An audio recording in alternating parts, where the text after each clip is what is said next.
Bom, vamos lá.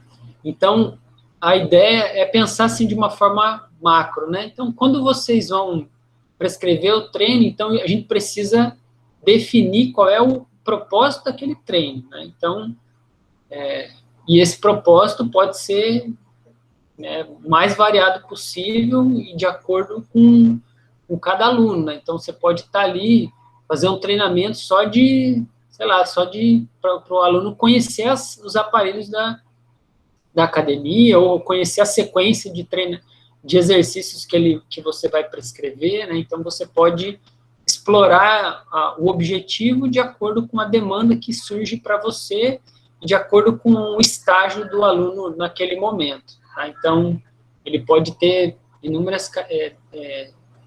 atender inúmeros objetivos. Então, aí eu pergunto a vocês, beleza, definido esse objetivo, então como é que você vai, então, identificar o momento certo de fazer essa transição, né, de fazer essa mudança? Eu queria conversar com vocês a respeito disso. Ganho da aptidão física, aí se realiza a progressão. Posso dar uma sugestão? Claro, fica à vontade, Steph. Eu penso assim, pronto, o iniciante seria o quê? Ele sente bastante dores ainda, se for um treino muito intenso. Aí pronto, ela já não está mais se importando tanto com as dores. Já está com um costume melhor para isso.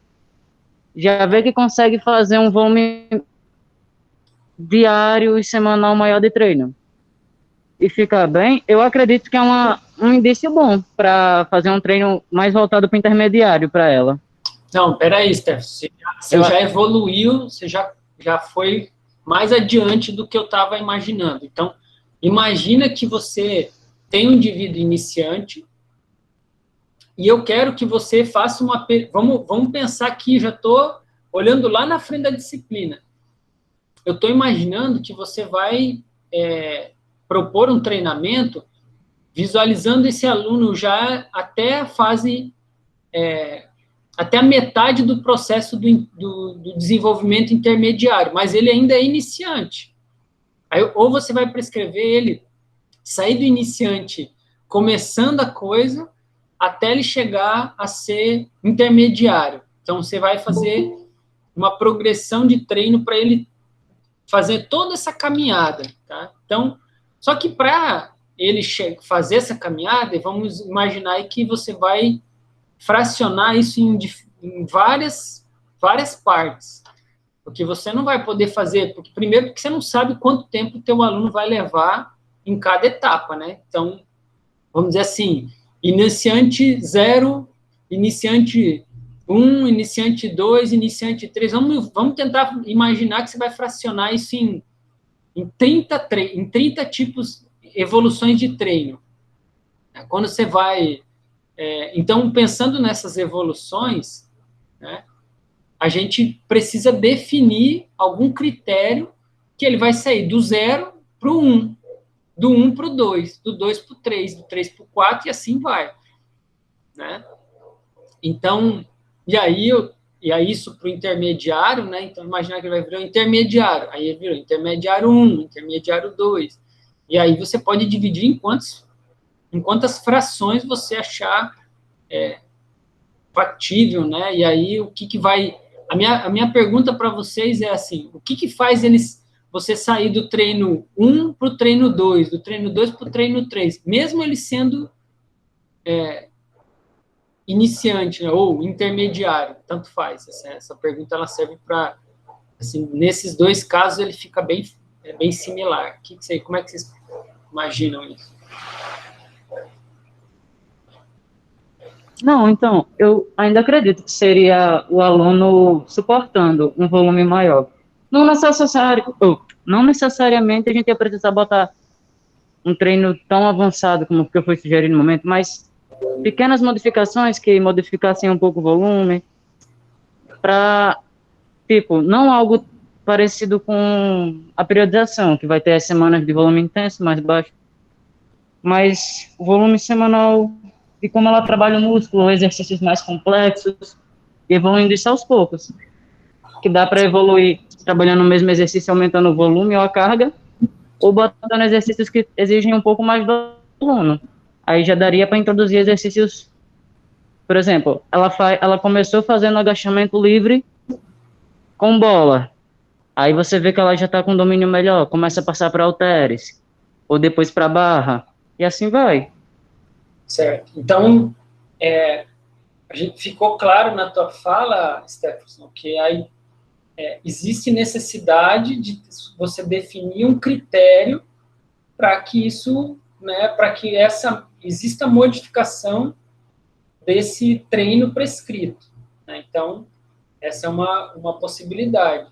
Então, o que eu vou trazer hoje para vocês é uma informação, né, que é a mensuração da força muscular, que serve como um dos critérios para que você, então, vá fazer essas transições de treinamento, né? Então, você pode, por exemplo, definir utilizar a mensuração da força e, a partir dela, você usar ela como referência para fazer essas transições de treinamento, além de outras possibilidades que a gente vai discutir aqui também. Mas eu quero que vocês comecem a pensar sobre isso, porque e eu vou conversar ainda bastante com vocês sobre isso nas próximas aulas, para que vocês, então, a gente deixe bem claro como que a importância de descrever e, principalmente, deixar claro para o aluno quando é que ele vai receber um treinamento novo, né? E qual é o sentido dele ficar esse tempo, né, desenvolvendo aquele treino que você passou para ele e quando ele vai conseguir, então, evoluir para um próximo treinamento. Eu vou retomar alguns conceitos básicos, né, só para a gente ficar bem claro, né, e eu até vejo, às vezes eu sigo alguns perfis, né, no Instagram, e aí eu vejo uns professores que são profissionais falando de alguns conceitos, e eu fico, assim, um pouco abismado, né, então outro dia eu vi uma pessoa respondendo a seguinte pergunta, né, o que é falando da questão da carga, né, e associando carga à intensidade do exercício, tá? Então, a questão, né, então, de fato, né, a carga, que é a quantidade de peso que é levantada, ela está diretamente ligada à intensidade do exercício, tá? Mas vocês conseguem me dizer qual é a diferença entre a carga e a intensidade do exercício? Ou qual é como que a carga se relaciona com a intensidade do exercício, melhor dizer? Como é que a gente verifica essa associação? Professor, pela definição de intensidade que tem aí, seria a medição da carga interna, ou seja, uma avaliação tipo uma percepção subjetiva de esforço versus a carga externa que foi aplicada. Se você tem, vamos dizer, equilíbrio entre a percepção subjetiva de esforço reportada pelo aluno em relação à carga externa que foi aplicada, é como se você tivesse ali uma coisa equilibrada. Agora, se você tem uma carga externa que, para o programa que você desenhou, ela é baixa e ele está reportando uma carga interna muito alta, então você tem uma intensidade alta para a carga externa que você está aplicando. E isso pode ser um dos parâmetros para a gente avaliar se progride ou não. Boa, Ribamar, boa. Então, assim, a intensidade, a carga, ela é um componente da intensidade. Tá? Então, de fato, a carga é um componente da intensidade. E é um componente muito importante. Agora, eu não posso ignorar que existem outros fatores que são igualmente moduladores da intensidade. Então, eu posso falar que existem outros fatores relacionados ao próprio treino, né, à própria sessão de treinamento, que vão modular a intensidade do treino, Então, eu posso tornar o treinamento mais intenso, como vocês viram lá nessa primeira fase da disciplina, modulando o intervalo de recuperação, modulando o número de repetições. Então, eu posso tornar o treinamento mais intenso a partir de inúmeras variáveis, né? Então, e mesclar elas de várias maneiras. E essa possibilidade, ela faz com que você não fique amarrado somente à necessidade de modular a carga, tá? Até porque a carga, por si só, ela muitas vezes, ela acaba por ser visual, né, e assim, e motivacional, do ponto de vista, né, de que todo mundo está vendo, né, então tem uma coisa ali que a carga, ela acaba sendo um fator da sessão de treino bastante explorado, tá? Mas existem pessoas que têm não se adaptam bem a uma progressão de carga muito agressiva. Então, elas precisam ter passar por diferentes estresses, né, diferentes tipos de estresse, para que depois ela consiga, então, progredir na carga e, com isso, então, evoluir, né, na busca, né, daquele objetivo que ela está almejando. E também tem pessoas que respondem bem, né, alcançam bem os seus objetivos modulando a carga. Outras pessoas não, outras pessoas elas respondem melhor quando o treinamento ele é modulado a partir do volume. Tá? Então, dependendo da pessoa, então a gente tem que ficar atento a isso, porque não é só a carga que ela é um fator que vai modular a intensidade. Isso pensando na sessão de exercício. E aí eu posso pensar na vida da pessoa, tá? Então, se você não dormir direito, se você não comer direito, se você se estressar, se você brigar com alguém, se você fizer um exercício anteriormente, né, que você não está acostumado, né, tudo isso vai repercutir na intensidade do treino subsequente. E isso você tem que estar monitorando, acompanhando, tá? E considerar para que para que o treinamento esteja dentro daquela zona de intensidade almejada.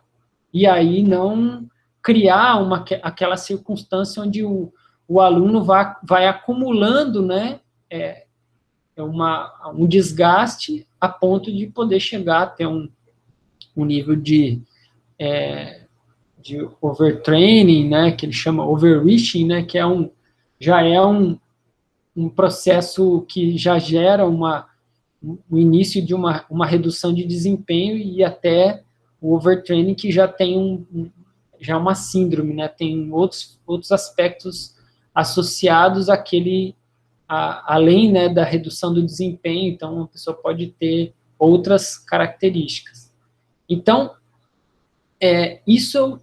então não dá para a gente, então, o que a gente vai ver na aula de hoje é como modular uma variável que está relacionada diretamente à intensidade, tá? Que é a carga de treino, que pode ser modulada, pode ser balizada a partir de algumas referências, tá? Então, eu vou citar para vocês aqui uma repetição máxima, tá? Que é uma referência. Então, eu pego a maior carga que pode ser levantada por uma pessoa, e a partir dela, em uma única repetição, e pego isso como 100%.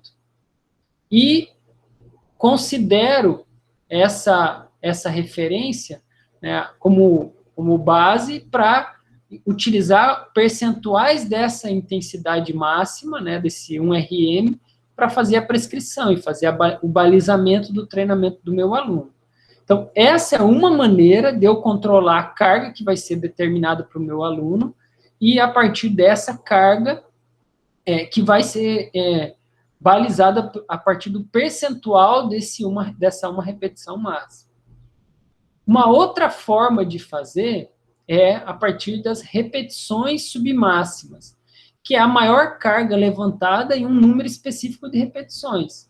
Então, se eu disser para vocês são 10 repetições submáximas, né, 10, desculpa, na verdade, assim, elas são repetições submáximas, mas, então, quando vai mencionar, vai citar elas, então a gente fala 10 repetições máximas, né, então, por quê? Porque é submáximo, porque não é, quando eu faço 10 repetições máximas, eu não estou me balizando nesse número aqui, eu estou me balizando no máximo número de repetições, no maior número de repetições, que eu vou conseguir realizar naquele número que eu determinei. Então, se for 10, é 10, se for 15, é 15, se for 5, é 5.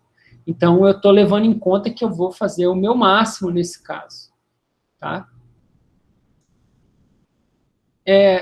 Aqui tem aquela curva, né, de compensação, né, de estímulo do treinamento, fadiga, recuperação e supercompensação. Né? Lembram desse modelinho aqui, né? Então, quando eu tenho um primeiro estímulo, né, então eu posso, por exemplo, aqui, né, 12 repetições máximas, né? Então, quando eu faço o meu RM, vamos dizer assim, o meu 12 RMs é 40 quilos, ou seja, eu sou uma pessoa que consegue fazer 12 repetições máximas, ou seja, eu não consigo fazer 13 repetições com 40 quilos, eu consigo fazer 12 repetições com 40 quilos. E quando eu faço esse estímulo, quando eu gero esse estímulo, então, é imaginado que no período subsequente a esse estímulo aqui, depois de uma sessão de treino, nessa intensidade de treino, eu venho a ter um processo de fadiga, ou seja, eu não vou conseguir mais fazer o treinamento com essa carga aqui. Então, se eu fizer, por exemplo, no dia seguinte, provavelmente eu não vou estar habilitado a fazer isso. Por quê? Porque o processo de fadiga, ele vai estar instaurado. Dependendo do aluno, isso pode se estender por mais tempo, dependendo, né, do nível de aptidão física dele. Então, uma pessoa muito condicionada, e quanto que esse estímulo aqui ele vai representar de estresse para aquele meu aluno. Então, se eu tenho um estímulo de 12 repetições máximas, e eu sou uma pessoa que estou habituada com esse processo já de treinamento, então, provavelmente, eu vou ter uma redução, né, vai ser gerada uma fadiga, onde essa fadiga vai diminuir meu desempenho. Tá? Então, se eu for fazer no dia seguinte, eu vou ter lá, fazer as mesmas 12 repetições máximas, mas eu vou ter um peso, uma quilagem menor. E aí, eu vou recuperando nesse processo, né? Então, eu já vou lá com 37 quilos, né?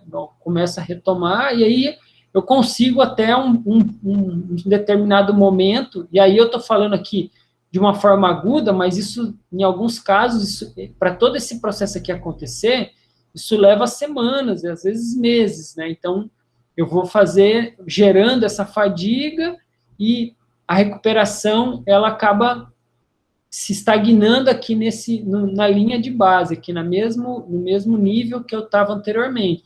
Aí isso vai aos poucos, vai subindo, até que eu tenho efetivamente esse processo de supercompensação, onde as 12 repetições máximas, elas gerariam um aumento de carga com o mesmo número de repetições máximas. Tá? Então, o que esse gráfico aqui ele mostra? Ele mostra que eu preciso avaliar a força para eu conseguir ter um controle dos efeitos do treinamento. Tá? Então, eu preciso saber como que o treinamento está agindo em algumas das variáveis que eu estou monitorando. Tá? Então, eu posso fazer isso de várias maneiras. Esse aqui que eu estou mostrando para vocês é uma delas, e eu vou mostrar ainda, né, nesse conteúdo que a gente vai falar de avaliação da força, formas que são mais relacionadas a aspectos funcionais, e assim como eu vou mostrar para vocês formas que são mais relacionadas a medidas, né, que são mais do ponto de vista de avaliação, né, e não pensando num processo de monitoramento de treino ou coisa do tipo, até pela dificuldade de fazer. Então, a ideia, né, então, o controle do treinamento, ele precisa ter esse tipo de referência. Então, se eu definir que eu quero aumentar a força de uma determinada musculatura, como é que você vai saber? Então, uma forma de fazer é isso, né? Então, olha, eu tenho lá o número de repetições máximas pré-determinado, e aí eu vou ver quantos quilos eu consigo desenvolver naquele exercício com aquele número de repetições máximas, e a partir disso eu consigo, então, fazer esse acompanhamento e saber se o treinamento do meu aluno está gerando essa supercompensação que é esperada. Tá? Então, quanto mais treinado o meu aluno mais difícil a gente vai conseguir perceber, e mais demorado, né, ou às vezes mais exigente vai ser esse processo para gerar supercompensação. Agora, se o meu aluno é iniciante, né, ele está nas fases mais iniciais, vamos dizer assim, então eu consigo melhorar isso de forma mais considerável, tá? Então, e nem é pelo aumento da força especificamente, né, de aspectos relacionados à morfologia, mas e sim neurais, né? Então, simplesmente por coordenar melhor, né, a contração muscular, sincronizar, né, melhor a contração das fibras musculares, né? Então, tudo isso vai fazer com que o meu aluno, então, consiga gerar mais força por vias neurais e não por vias morfológicas. O que também é bom e, diga-se passagem, é uma coisa contraditória, porque o meu aluno que é iniciante, ele deveria ficar mais motivado, né, a ficar treinando, porque ele melhora muito rápido. Tá? Então, ele melhora muito rápido.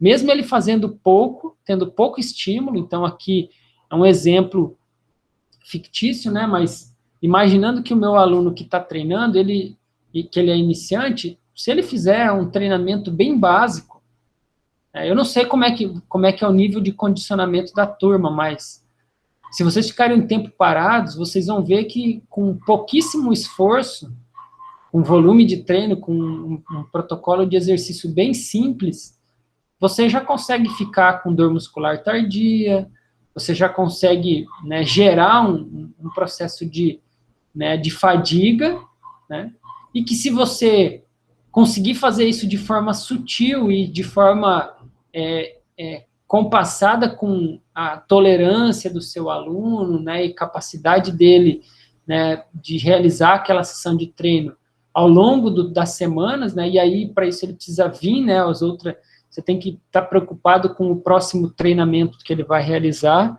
né, para ele não estar ainda sobre esse processo aqui, porque, né, se você está falando que o aluno ele é iniciante, então ele está treinando o supino junto com outros exercícios do corpo todo. Então, se você pegar muito pesado no supino ou em qualquer exercício, provavelmente isso vai afetar a outra sessão de treino dele, que talvez ainda ele não esteja recuperado, né? Ele ainda esteja aqui em processo de fadiga. Então, você imaginar na semana aqui, então ele vai sair daqui do treino dele, ele tem que fazer todo esse caminho aqui. Se ele ficar patinando aqui nesse estado aqui, porque o estímulo que você gerou foi uma intensidade muito alta, aí você vai prejudicar o volume da semana, e com isso vai fazer com que o teu aluno tenha o desempenho dele vai ser reduzido, mesmo que o treino dele aqui, foi um treinamento considerado ideal, né? Mas ele foi ideal teoricamente, mas na prática ele estava em descompasso com a qualidade, a capacidade do seu aluno, e aí, né, acaba gerando um problema. Então, essa é uma das justificativas de por que a gente precisa avaliar a força. E aí, vocês vão ver que não tem um jeito certo de avaliar a força. Depende do que vocês estão focando, qual é o objetivo do aluno, qual é a justificativa que vocês estão usando para usar aquela forma de avaliação da força. Porque muitos vão falar assim, não, mas Um RM é muito complicado, né? Não é aplicável na prática. Bom, mas tem gente que tem circunstâncias que faz sentido até você usar o teste de um RM, tá? Mas não é para a maioria, simplesmente. Ele não é uma coisa que se aplica à maioria. Tem alguns casos que essa forma aqui, ela é coerente. Agora, né, se você está falando de um aluno que está fazendo um treinamento, né, visando uma qualidade mais funcional, então, dependendo disso, você vai ter uma outra lógica, né?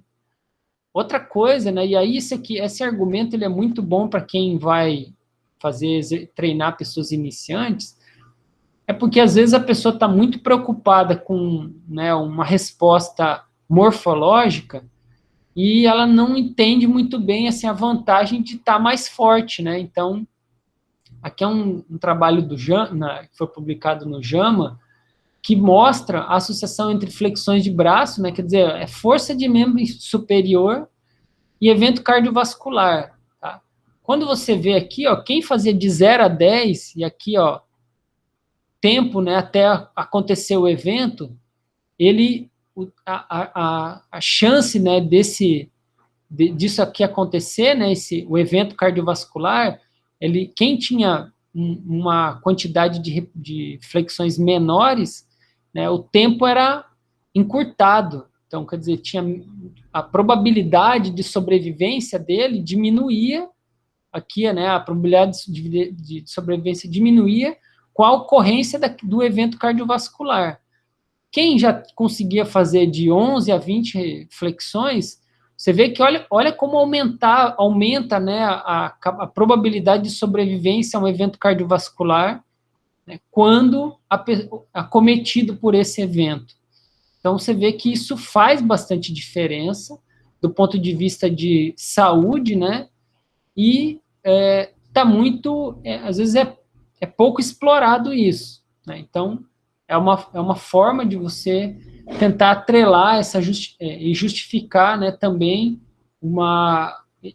nessas primeiras etapas, né, a busca, até porque não acontece, né, então você não vai ver uma melhora morfológica significativa nos primeiros meses de treinamento. Você vai ver, óbvio, que a pessoa vai se sentir melhor, mas se você pesar ela, você talvez encontre um peso até maior do que ela estava inicialmente. Então, quer dizer, é uma coisa que... e aí também, circunferência, você vai ver, não teve muita variação. Então, o que você tem que focar, né? Como que você pode, né, justificar o teu trabalho e o que é coerente com aquele momento? Bom, de fato, a probabilidade dele aumentar a força é altíssima. Né? Dificilmente uma pessoa que começa a treinar não melhora a força. Né? Muito pelo contrário, às vezes melhora, é a primeira coisa que acontece. Agora, com o tempo, as modificações morfológicas elas vão aparecendo, e aí o que geralmente está relacionado ao interesse do aluno, né? Então, basicamente, essas seriam algumas possibilidades, né, algumas justificativas. Uma outra justificativa é do aspecto que também está relacionado ao aspecto motivacional, até o processo de evolução, efetivamente, o feedback.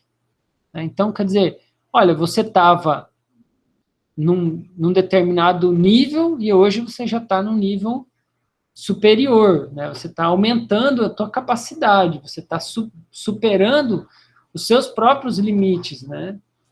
Outra justificativa é a capacidade de realização das atividades funcionais do dia a dia, né? Então, quer dizer, você com mais força, você consegue fazer mais atividades que demandam mais força, né? Então, aumenta o leque de possibilidades. Para uma pessoa jovem, que tem um decréscimo de força sutil, ou que ainda não gera incapacidade significativa, talvez isso não seja tão representativo, mas para uma pessoa que tem um pouco mais de fragilidade, né, que tem uma certa idade, e aí com isso tem uma redução na capacidade de força mais relevante, aí a coisa começa a ter um peso maior. Então, todas essas são justificativas que fazem, sim, que elas valorizam, né,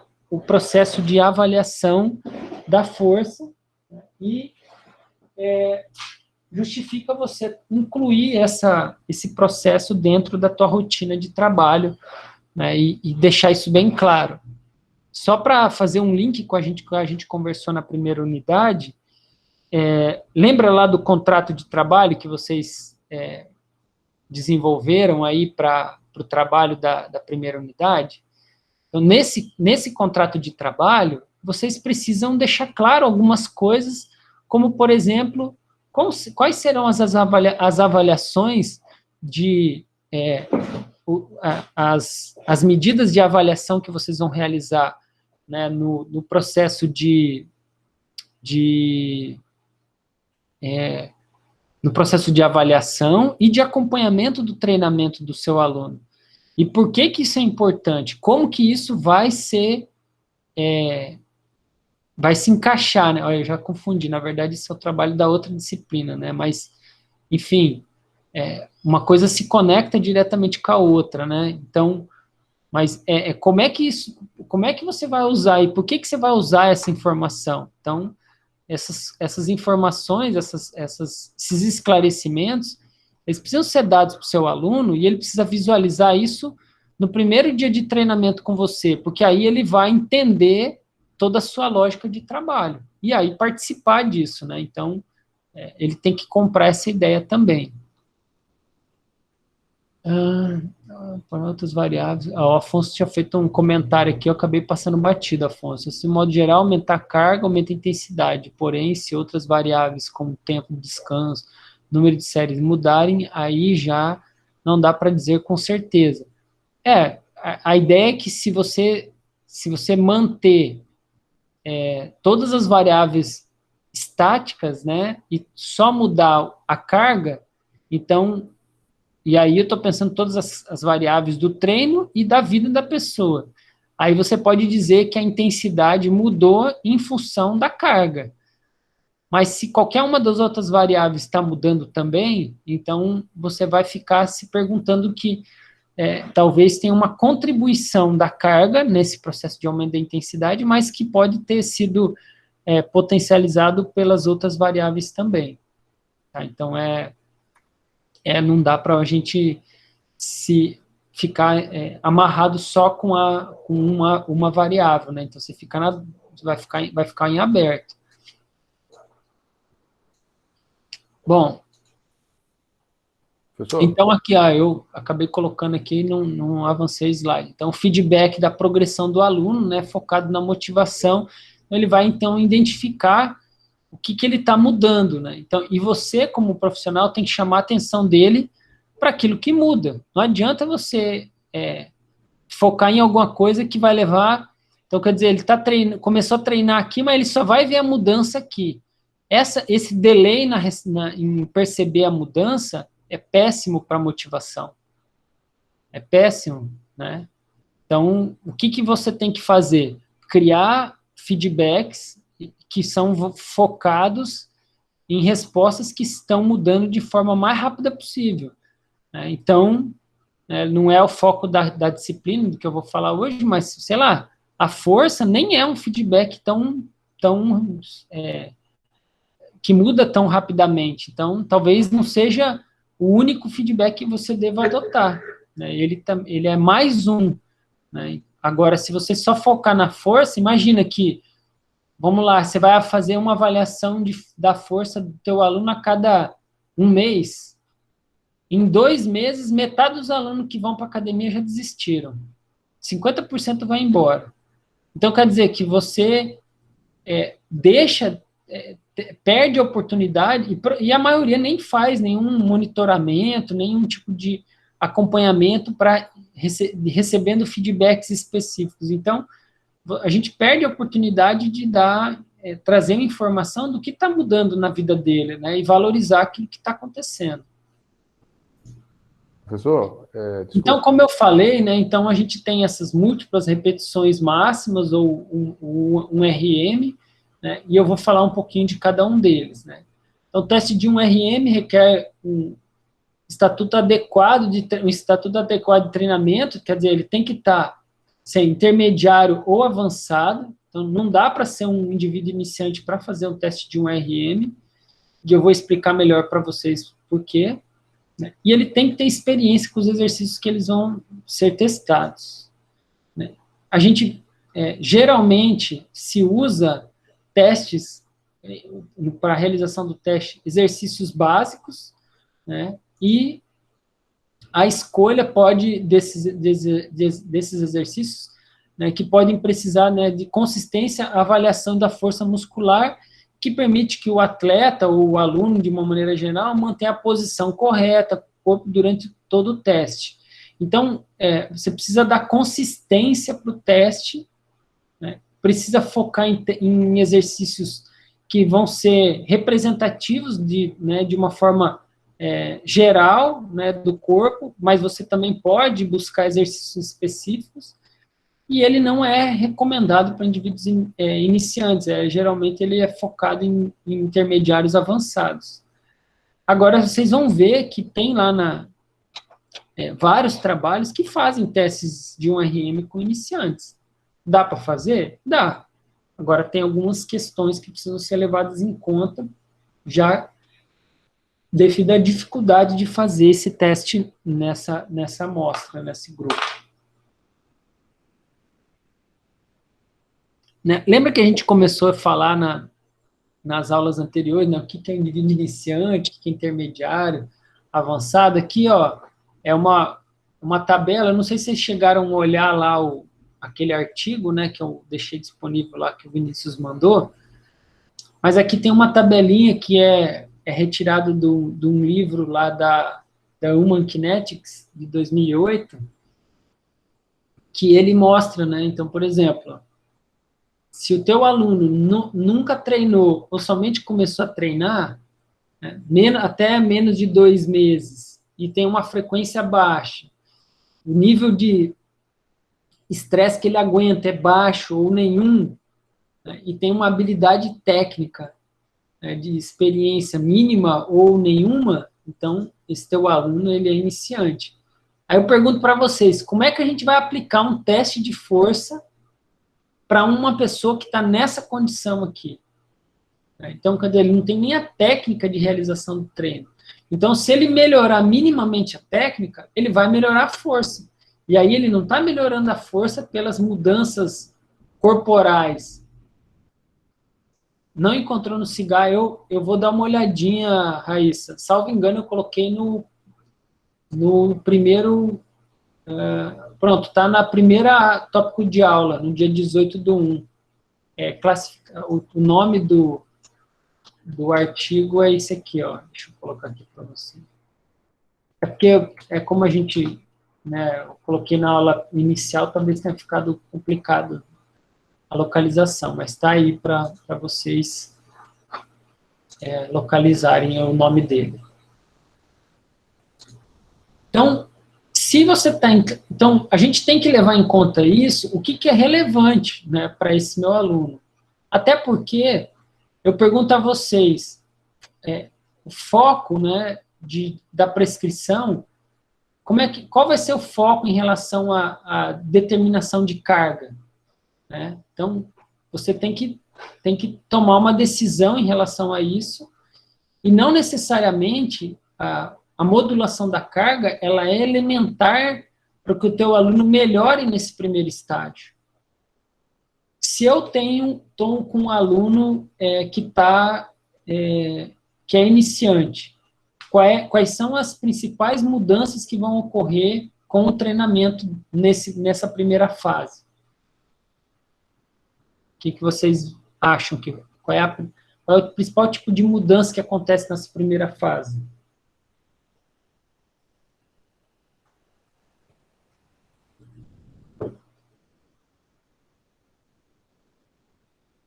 neuromusculares, mas principalmente, exatamente, neurais, principalmente neurais, Daniel.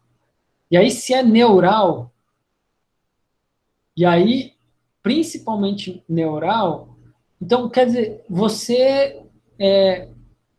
os estímulos que ele precisa, eles não são estímulos que vão mobilizar, que vão precisar estimular o desenvolvimento morfológico. E a carga, ele é um excelente modulador morfológico, mas ele não necessariamente é o melhor modulador neural. Né? Então, simplesmente o volume de exercício, ele é muito mais efetivo em estimular o desenvolvimento neural comparado à carga. Né?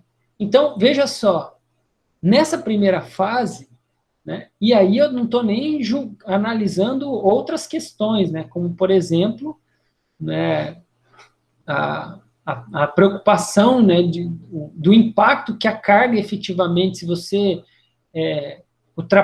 vamos dizer assim, a carga, ela é como se fosse um líquido inflamável, assim. Então, se você passar um pouco na dose, pode explodir tudo, entendeu? Então, você pode gerar uma consequência muito grave, né, no seu aluno, que é a dor do outro dia. Mas não é só dor no outro dia. Dor no outro dia, ela está tranquila. O problema é que você pode gerar um processo inflamatório generalizado. Febre, cansaço extremo, e por aí vai. Então, você pode gerar um overtraining no seu aluno com pouquíssimo estímulo, se for feito de forma equivocada, né, em descompasso com a capacidade dele. Então, o que eu imagino, e aí eu estou aqui para a gente, se vocês discordarem ou quiserem trazer outro ponto de vista, né, para complementar, vocês podem ficar bem à vontade. Então, o que eu imagino? Que nessa fase aqui, a preocupação de vocês não pode nem estar relacionado muito à carga. Existem vários trabalhos, inclusive assim, a minha tese de doutorado, né, não fazendo merchandise aqui de nada, mas é só um exemplo, que eu fiz um treinamento com mulheres idosas, onde eu chegava para elas assim, olá, bom dia, ó, a sequência de exercícios é essa aqui, ó, qual que é a carga que você quer hoje? Aí a pessoa olhava, eu quero essa daqui. Aí ela fazia o treino com aquela carga lá. E assim ia, faziam 8 exercícios, e aí o resto dos parâmetros eram aqueles que vocês viram na tabela lá de prescrição de exercício para indivíduos iniciantes, levando em conta a margem inferior da tabela. Então, por exemplo, varia vamos, sei lá, eu vou chutar aqui que eu não lembro de cabeça, de 8 a 12 repetições. Então, eu colocava 8 repetições. Aí, número de tempo de intervalo pode ser de 1 a 3 minutos. Eu colocava 3 minutos. Então, eu pegava a estrutura de treinamento para iniciantes mais básica possível e usava a carga que eles iam selecionavam, era com base na percepção, no interesse deles. Então, era o que a gente chama de carga autoselecionada. E no final das contas, o fato elas fizeram esse treino por 6 meses. Aí eu pergunto a vocês, o que vocês acham que aconteceu com esse protocolo de exercício? Depois de 6 meses, eu avaliei capacidade funcional, força medida através de um RM, força medida através de avaliação isocinética, composição corporal medida a partir de densitometria óssea, DEXA, parâmetros bioquímicos que estão relacionados a hormonais e parâmetros de densidade óssea. Então, tudo isso eu avaliei. Aí eu pergunto para vocês, o que você acha que aconteceu com esses parâmetros em relação às mulheres que não realizaram esse treino ou que não realizaram um treinamento?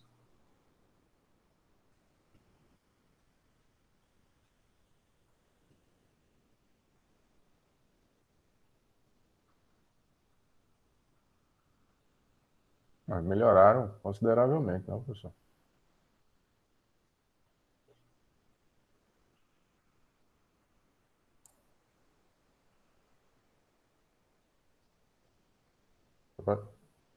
Quais foram os parâmetros de avaliação mesmo? Foi força? Alô? Alô? Diminuiu em relação... Como é que é, Raíssa? Explica melhor sua resposta, por favor. Diminuiu. Elas melhoraram a aptidão física delas, eu vou chamar isso tudo de aptidão física, só para facilitar. Ou elas não mudaram, ou elas pioraram. O que vocês acham?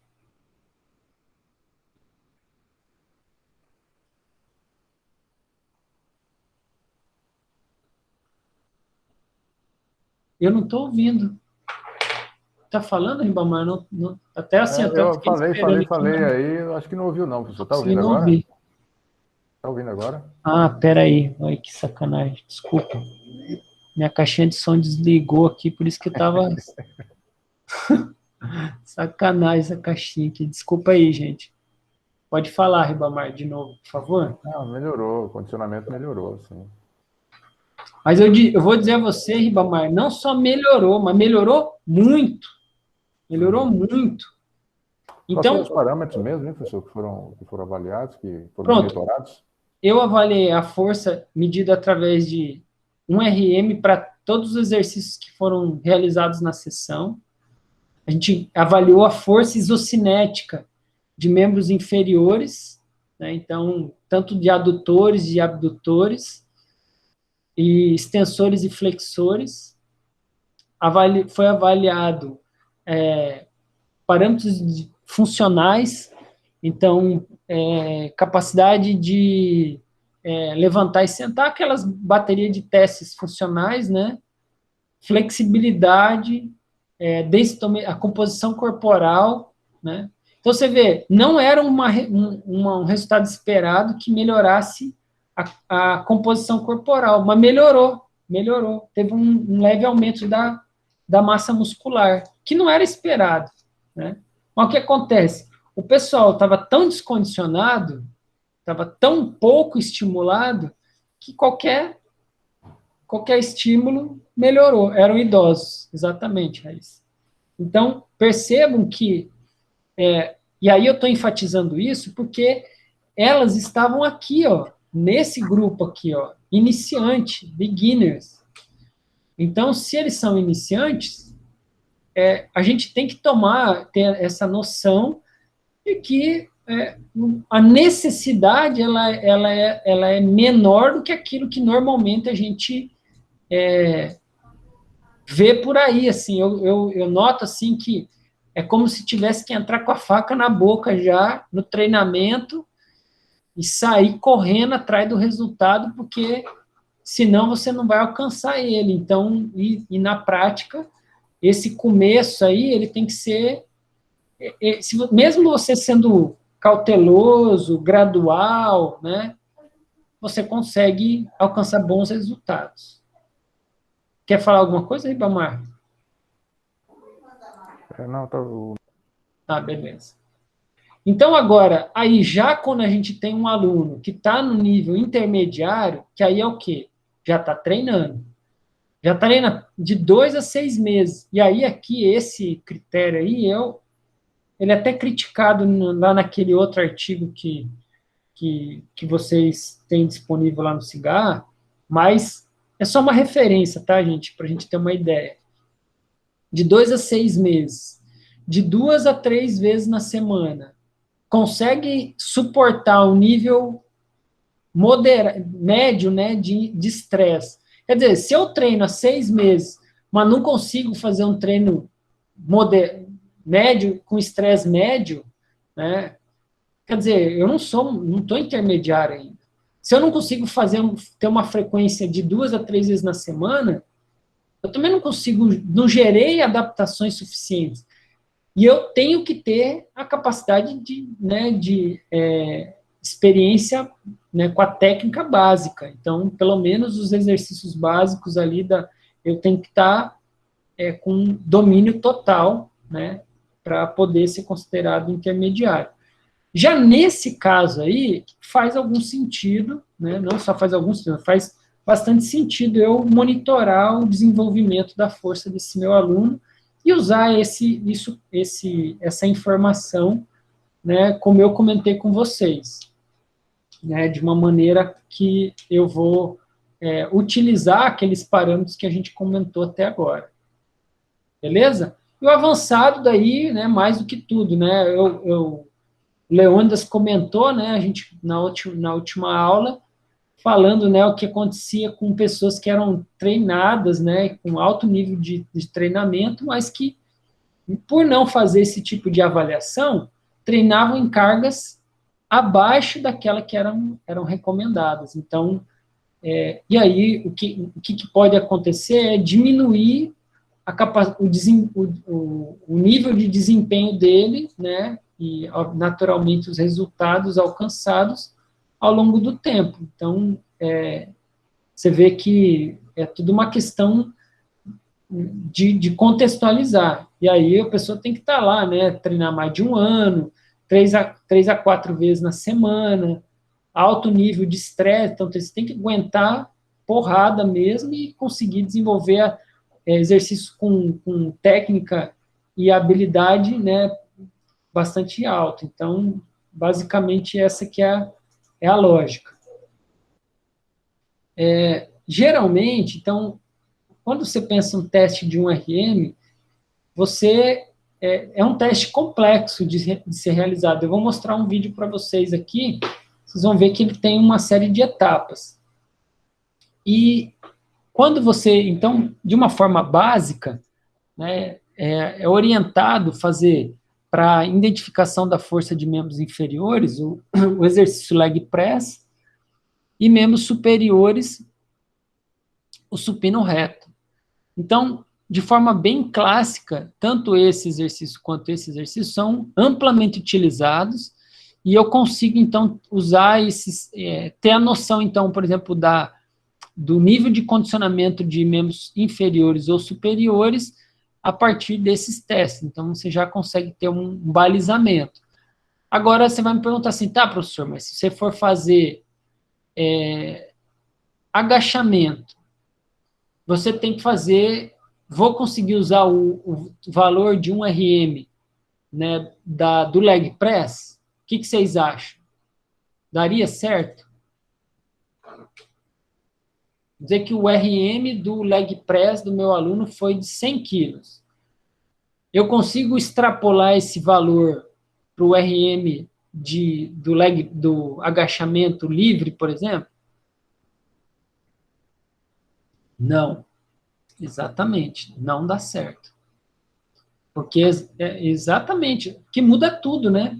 Você não vai conseguir fazer o mesmo tipo a mesma carga, é totalmente diferente a lógica do exercício. E isso se aplica também para membros superiores, né? Então, qual que é o X da questão aí? Você teria que fazer um teste para cada exercício da sessão. Exatamente, a carga do leg é muito maior, né? Até a estrutura, né, do aparelho, né? Então tem tudo isso, né, que acaba afetando na carga. Então, não dá, e isso leva a uma segunda implicação. Então, ou seja, se você for usar esse parâmetro para prescrição do exercício, o que você vai ter que fazer? Vai ter que avaliar o RM de todos os exercícios que você vai utilizar na sessão de treino, né? Então, veja só que situação. E aí tem outra coisa. Se você está falando do indivíduo intermediário, então, ele tem uma mudança na força num período intermediário também, vou dizer assim, em um mês e meio, 2 meses, a força daquele teu aluno vai melhorar. Se ele treinar direitinho, ele vai aumentar a força. Então, você concorda comigo que se o 100% dele hoje, daqui a 2 meses já não é mais 100%. Ele já é 90%, 80%, dependendo de quantos por cento ele melhorar, o máximo dele já não é mais o máximo. Então, o período de reavaliação é essencial para que você readeque a carga dele ao longo do processo. Senão, você vai começar a prescrever de forma submáxima.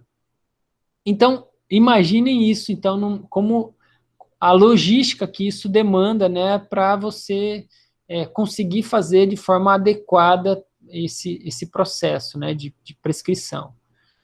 Então, o RM, ele é muito utilizado para, e vocês viram, né, na própria tabela que faz, né, a sugestão de prescrição de exercício para indivíduos iniciantes, intermediários e avançados, ela usa o RM como referência, apesar de dar balizamento, né, com outros marcadores, mas o RM está lá.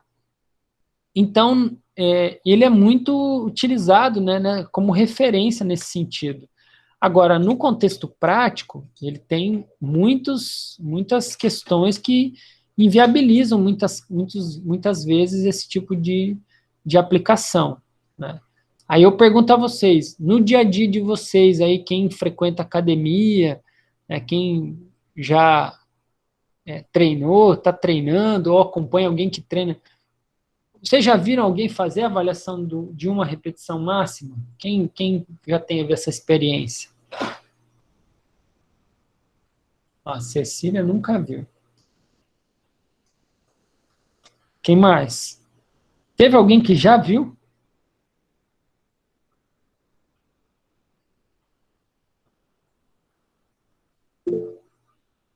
Pode falar, Ribamar. Professor, eu já vi na aula de ciência do treinamento físico.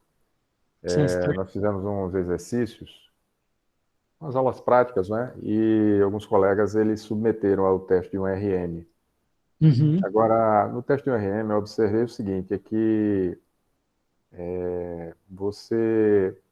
se você acertar de primeira um RM da pessoa, ótimo, porque aí toda a energia dela foi canalizada para aquele teste, né? Se você não acertar de primeira, a gente observa que a pessoa vai se desgastando. Aos poucos ela vai se gastando e até ajustar, até chegar naquele valor, né? Naquela carga. Então, isso era uma coisa assim que eu gostaria até de entender, sabe, melhor. Como você fazer de modo que você não desperdice, vamos dizer, a energia de quem está se submetendo ao teste. Concordo plenamente, Ibamar. Essa é uma das, assim, de novo, né? O teste de um RM, ele não é uma coisa simples de ser desenvolvido, tanto é que eu vou mostrar para vocês aqui o protocolo e tudo mais, então tem uma série de questões aí. Mas o fato é que ele ainda assim ele é um padrão ouro, né? Vamos dizer assim, da força da pessoa.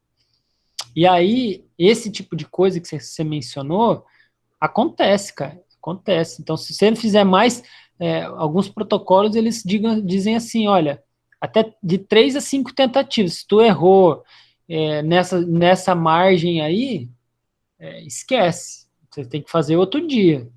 Então, você diga aí você pega uma pessoa, vai fazer a sessão de treino, para fazer com as idosas, eu fazia um do membro superior, um do membro inferior. Eram 4 exercícios num dia, e aí dava uma semana de descanso e fazia 4 exercícios na outra semana. Então, eu conseguia fazer, na mesma sessão, 4 avaliações. E aí eu fazia um de membro superior, um de membro inferior, de grandes grupamentos musculares, e 2 de pequenos grupamentos musculares, para conseguir fechar os 8 da sessão de treino. Então, olha a missão que é fazer um negócio desse. Mas, assim, aquela coisa, né? Então, de novo, por que vocês têm que conhecer esse teste? Porque ele é o parâmetro de referência para tudo que vocês vão ler até daqui para frente. Então, se vocês não entenderem isso, vocês não vão ter nem a condição de ter uma avaliação crítica, né, do que vocês estão lendo, né? Então, essa que é a questão que para mim, né, ela é essencial na hora de fazer, de entender esse teste. Mas tudo isso que você citou, Ribamar, são fatores que permeiam, né? Elas estão ali, né? Eu vou mostrar para vocês aqui agora, rapidamente, o teste feito, né, num vídeo aqui que eu achei na internet, para vocês conseguirem